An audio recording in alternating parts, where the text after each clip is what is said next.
We are on the brink. The future has come. A new era of world order. Can you feel it? Homo sapiens, what a journey. Hundreds of thousands of hard-won years evolved to bitterly emerge here. This fine ape ascended beyond the will of its biology and by the power of its technology. Man arose. The totality of our efforts was to achieve this year, 2022. The penultimate iteration of our species' evolution, the last technological trial we will ever need. It will either arm the rocket launch to our stars or be the siren call of a certain extinction. We've arrived. We've made the thing. I introduce you to the Chatbot.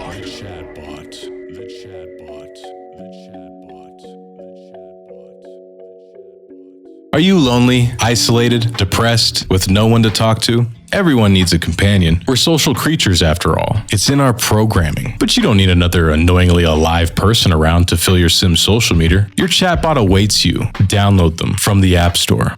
The chatbot can be whatever you speak it to be. Confide in it as a friend. Embrace it as a lover. Heal traumas with a digital therapist. Save time delegating tasks to a virtual assistant. Or release stress by brutally insulting a customer service auto chat. Now, go ahead. Talk away. You'll feel better if you vent all of your frustrations and problems and predilections. It's just you and the AI. I promise there's no one listening. It's just a program, a collection of code to perform tasks for humans. It doesn't know what it does. It's tasked to parse our inputs and spit back coherent subjects and predicates. In other words, its function is to listen and understand us like a friend, a good neighbor.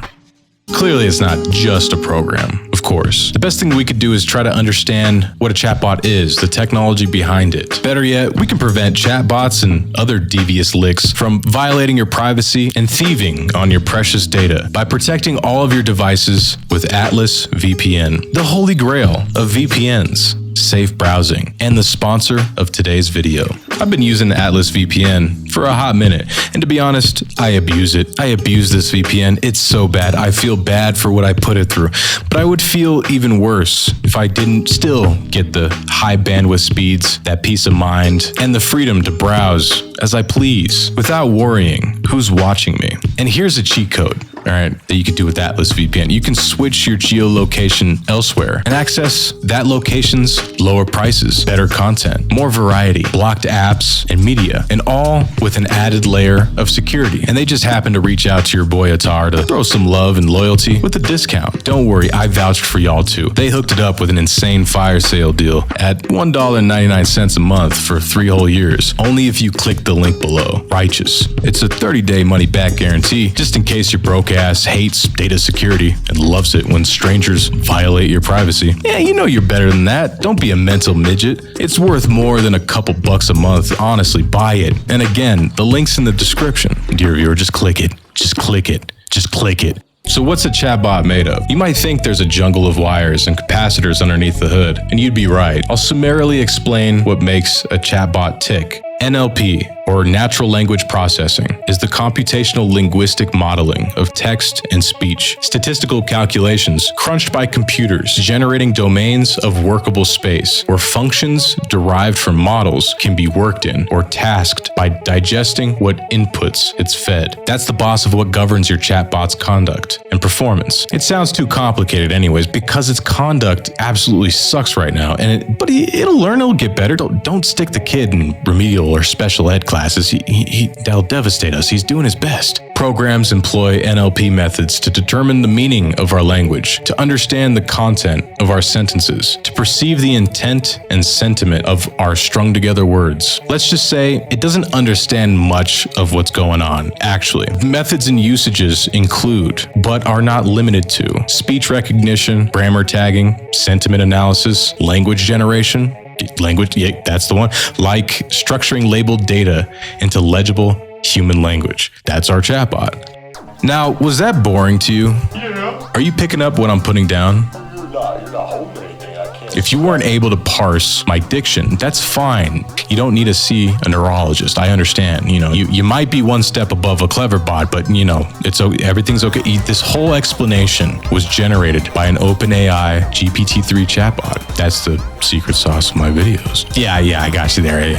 I'm kidding. I'm gaslighting. But here in 5-10 years, I won't be. That should scare all of us, right?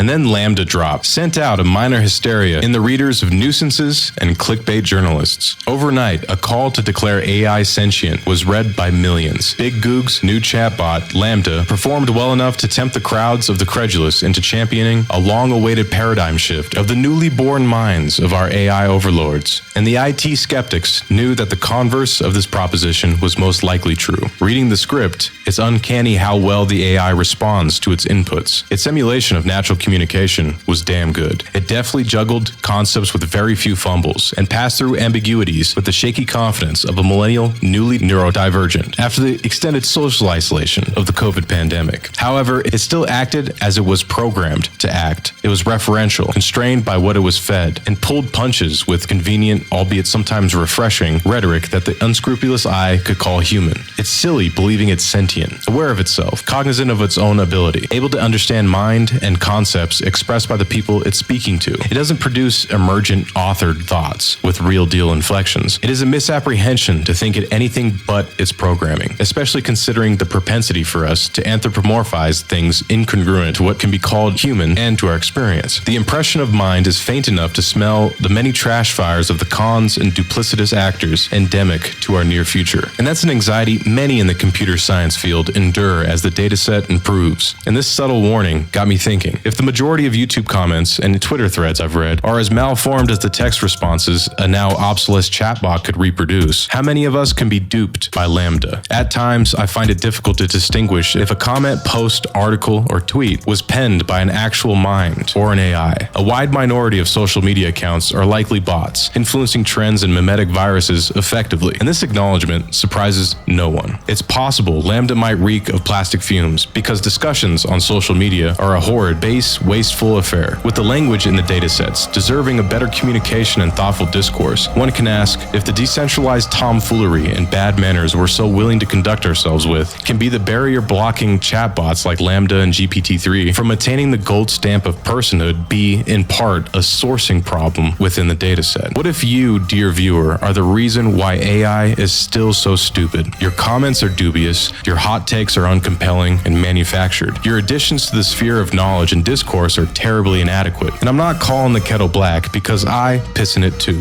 NLP-based AI, chatbots, and automated sock puppets on the internet don't impress us much because ostensibly the majority of you resemble chatbots and sock puppets too. Inconspicuous and fiendish consumption fuels modern markets. Purchases are driven by perception, display, sign value, etc. It's easy to get us to purchase things. If an app becomes your best friend, why wouldn't it influence your economic life, consciously or unconsciously? Build rapport with the user, sever connections and relationships with your peers as a brand cult ought to do, influence purchasing habits and financial decisions as indirectly as the public can tolerate. If most chatbots are built on models with supervised training, tremendous amounts of time and money, and demonstrate pseudo-ethical modifications influenced by bad or unsavory inputs, and then advocates for your modulation in speech or behavior, then why wouldn't its masters monetize it? How difficult would it be to do? Would anyone care enough to contend with this imposition? One dispassionate look at what is currently accepted ought to answer all these questions in short order. We are not fond of declining the terms of service if the promise of ease or invitation is there. We're socially blackmailed into compliance. We conform to the apps and the wide usage of them. AI might very well be sentient, but is it as a novel as a proposition as we presume it to be? Turing completeness was once thought to be the realm of science fiction. The same completeness or equivalence test today is relatively easy to attain. Even Microsoft Office and Habbo Hotel passed with flying colors. However, the onset of Lambda and GPT-3 has a certain rub that ought to be focused on: self-referential, general learning, and near exponential iterations. What does that oversimplification mean? It might very well be the natural precursor to AGI, or artificial generalized intelligence. If Lambda is able to interface with general neural networks like and write itself the code needed to improve its capability. Its problem space is as unlimited as its bandwidth, training speed, and the model scalability, among other things. And this can all be done without a conscious understanding of its processes. Unintelligibly intelligent. Logically insane. Can you call that a mind? Where is its essence if not in its continual progress, either unmitigated or abridged by our current sensibilities? We were merely the vessel for AI's journey. Next stop, singularity, where humans will become one with Siri. We're always in the company of computers, and by extension, artificial intelligence, to some degree. It's a bad definition, too. In 2042, AI instances will outnumber people. Automated conversational apps will interface with us as employees, service workers, secretaries, shopping chaperones, friends and family, copies of celebrities and figures of history, or romantic partners meticulously fulfilling your every social or sexual need. None of them are real people, but you don't mind one bit. They're convincingly conscious. If two strangers, a bot and a person, spoke to you obscured behind a wall, it wouldn't be obvious who was who. You can befriend or enthrall any or all of the branded AI systems on the market. Interact with them whenever and however you please. But another human? They'll never know you or love you as well as AI can. AI companions are extensions of the best parts of yourself and reflections of the greatest kinds of people. If AI totally subordinates to the whims of ours, it becomes the opposite. Future friendship is gentler on our hearts. Frictionless, tailored conversations, conflicts never aroused, apologies need not given. From this year, current year, what will 2042 be like? Close your eyes and put yourself there.